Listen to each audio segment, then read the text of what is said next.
네, 한덕수 국무총리 주재로 열린 임시국무회의에서 노란봉투법과 방송 3법에 대한 제2요구안이 의결됐습니다. 윤석열 대통령은 오늘 중 이를 제가해 거부권을 행사할 걸로 보입니다.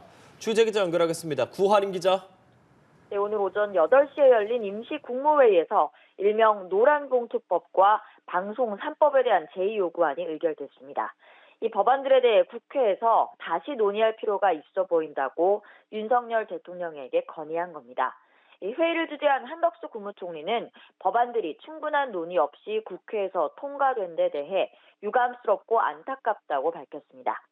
정부는 해당 법안이 국민과 국가 경제에 미칠 영향에 대해 원점부터 다시 숙고했다고 설명했는데요. 한 총리는 우선 이 노동조합법 개정안, 일명 노란봉투법에 대해 건강한 노사관계를 저해할 것으로 우려된다고 했습니다. 사측이 파업을 한 노동자들에게 추후에 손해배상 책임을 묻는 걸 제한하도록 하자는 게 노란봉투법의 핵심인데요. 한 총리는 이 같은 개정안이 교섭 당사자와 파업 대상을 무리하게 확대하고 민사상 손해배상 원칙에 예외를 둘 수 있다고 했습니다. 또 근로자의 개념을 모호하게 확대해 산업 현장에서 혼란을 초래할 수 있다고 우려했습니다. 한 총리는 방송 3법에 대해서도 숙고가 필요하다고 했는데요.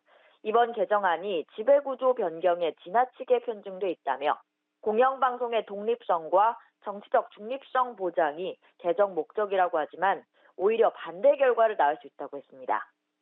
국무회의에서 제2요구안이 의결됨에 따라 윤석열 대통령은 이 건의를 받아들여 거부권을 행사하는 수순을 밟을 것으로 전망됩니다.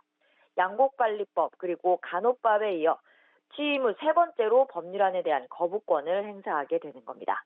국회는 대통령 제2요구 시 과반 출석에 출석의원 3분의 2 이상 찬성으로 법안을 다시 통과시킬 수 있는데 의석 분포상 민주당이 재의결하기는 어렵다는 분석이 나옵니다. 지금까지 대통령실에서 전해드렸습니다.